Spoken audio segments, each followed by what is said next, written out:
What Sally said. He never hits me hard.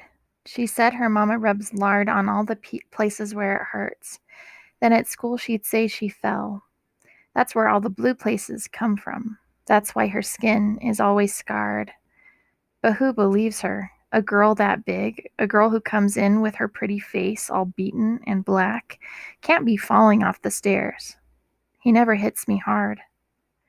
But Sally doesn't tell about the time he hit her with his hands just like a dog, she said.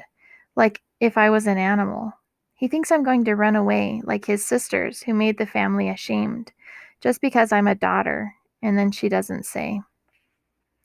Sally's going to get permission to stay with us a little, and one Thursday she came finally with a sack full of clothes and a paper bag of sweetbread her mama sent, and would have stayed too, except when the dark came, her father, whose eyes were little from crying, knocked on the door and said, "Please come back. This is the last time." And she said, "Daddy," and went home. Then we didn't need to worry until one day Sally's father catches her talking to a boy, and the next day she doesn't come to school, and the next. Until the way Sally tells it, he just went crazy. He just forgot he was her father between the buckle and the belt. "You're not my daughter. You're not my daughter." And then he broke into his hands. The Monkey Garden. The monkeys don't live there anymore. The monkey moved to Kentucky and took his people with him. And I was glad because I couldn't listen anymore to his wild screaming at night, the twangy yakety yak of the people who owned him. The green metal cage, the porcelain tabletop, the family that spoke like guitars, monkey, family, table, all gone. And it was then we took over the garden we had been afraid to go into when the monkey screamed and showed its yellow teeth. There were sunflowers big as flowers on Mars, and thick coxcombs bleeding the deep red fringe of theater curtains. There were dizzy bees and bow-tied fruit flies turning somersaults and humming in the air. Sweet, sweet peach trees, thorn roses and thistle and pears. Weeds like so many squinty-eyed stars and brush that made your ankles itch until you washed with soap and water. There were big green apples, hard as knees, and everywhere the sleepy smell of rotting wood, damp earth, and dusty hollyhocks, thick and perfumy like the blue bond hair of the dead. Yellow spiders ran when we turned rocks over, and pale worms, blind and afraid of light, rolled over in their sleep. Poke a stick in the sandy soil, and a few blue-skinned beetles would appear, an avenue of ants, so many crusty ladybugs. This was a garden, a wonderful thing to look at in the spring. But bit by bit, after the monkey left, the garden began to take over itself. Flowers stopped obeying the little bricks that kept them from growing beyond their paths. Weeds mixed in. Dead cars appeared overnight like mushrooms. First one, and then another, and then a pale blue pickup with the front windshield missing. Before you knew it, the monkey garden became filled with sleepy cars. Things had a way of disappearing in the garden, as if the garden itself ate them, or as if, with its old man memory, it put them away and forgot them.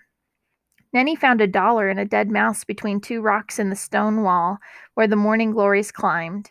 And once when we were playing hide and seek, Eddie Vargas laid his head between a hibiscus tree and fell asleep there like Rip Van Winkle, until someone remembered he was in the game and went back to look for him. This, I suppose, was the reason why we went there. Far away from where our mothers could find us, we and a few old dogs who lived inside the empty cars, we made a clubhouse once on the back of that old blue pickup. And besides, we liked to jump from the roof of one car to another and pretend they were giant mushrooms. Somebody started the lie that the monkey garden had been there before anything. We liked to think the monkey could hide things for 1,000 years. There, beneath the roots of soggy flowers, were the bones of murdered pirates and dinosaurs, the eye of a unicorn turned to coal.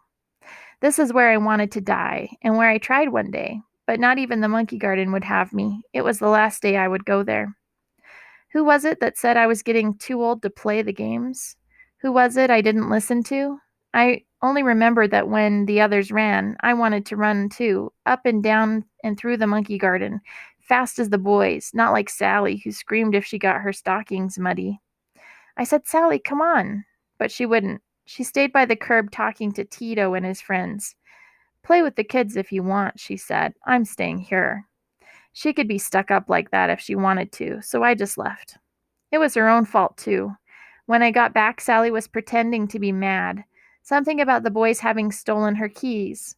Please give them back to me, she said, punching the nearest one with a soft fist. They were laughing. She was too.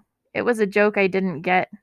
I wanted to go back with the other kids who were still jumping on cars, still chasing each other through the garden, but Sally had her own game. One of the boys invented the rules. One of Tito's friends said, "You can't get the keys back unless you kiss us." And Sally pretended to be mad at first, but she said yes. It was that simple. I don't know why, but something inside me wanted to throw a stick. Something wanted to say no when I watched Sally going into the garden with Tito's buddies, all grinning. It was just a kiss, that's all. A kiss for each one. So what? She said. Only, how come I felt angry inside? Like something wasn't right. Sally went behind that old blue pickup to kiss the boys and get her keys back, and I ran up 3 flights of stairs to where Tito lived. His mother was ironing shirts. She was sprinkling water on them from an empty pop bottle and smoking a cigarette. Your son and his friends stole Sally keys, and now they won't give them back unless she kisses them, and right now they're making her kiss them. I said, all out of breath, from the 3 flights of stairs. Those kids, she said, not looking up for her and ironing. That's all. What do you want me to do? She said, call the cops, and kept ironing. I looked at her a long time, but couldn't think of anything to say, and ran back down the 3 flights to the garden where Sally needed to be saved. I took 3 big sticks and a brick and figured this was enough. But when I got there, Sally said, go home. Those boys said, leave us alone. I felt stupid with my brick. They all looked at me as if I was the one that was crazy and made me feel ashamed. And then, I don't know why, but I had to run away. I had to hide myself at the other end of the garden, in the jungle part, under a tree that wouldn't mind if I lay down and cried a long time. I closed my eyes like tight stars so that I wouldn't, but I did. My face felt hot. Everything inside hiccuped. I read somewhere in India there are priests who can will their heart to stop beating. I wanted to will my blood to stop, my heart to quit its pumping. I wanted to be dead, to turn into the rain. My eyes melt into the ground like two black snails. I wished and wished. I closed my eyes and willed it, but when I got up, my dress was green and I had a headache. I looked at my feet in their white socks and ugly round shoes. They seemed far away. They didn't seem to be my feet anymore, and the garden that had been such a good place to play didn't seem mine either. Red clowns. Sally, you lied. It wasn't what you said at all. What he did, where he touched me, I didn't want it, Sally. The way they said it, the way it's supposed to be, all the storybooks and movies, why did you lie to me? I was waiting by the red clowns. I was standing by the tilt-a-whirl where you said, and anyway, I don't like carnivals. I went to be with you because you laugh on the tilt-a-whirl. You throw back your head and laugh. I hold your change, wave, count how many times you go by. Those boys that look at you because you're pretty. I like to be with you, Sally. You're my friend. But that big boy, where did he take you? I waited such a long time. I waited by the red clowns just like you said, but you never came. You never came for me. Sally, Sally, 100 times. Why didn't you hear me when I called? Why didn't you tell them to leave me alone? The one who grabbed me by the arm? He wouldn't let me go. He said, I love you, Spanish girl. I love you, and pressed his sour mouth to mine. Sally, make him stop. I couldn't make them go away. I couldn't do anything but cry. I don't remember. It was dark. I don't remember. I don't remember. Please don't make me tell it all. Why did you leave me all alone? I waited my whole life. You're a liar. They all lied. All the books and magazines, everything that told it wrong. Only his dirty fingernails against my skin. Only his sour smell again.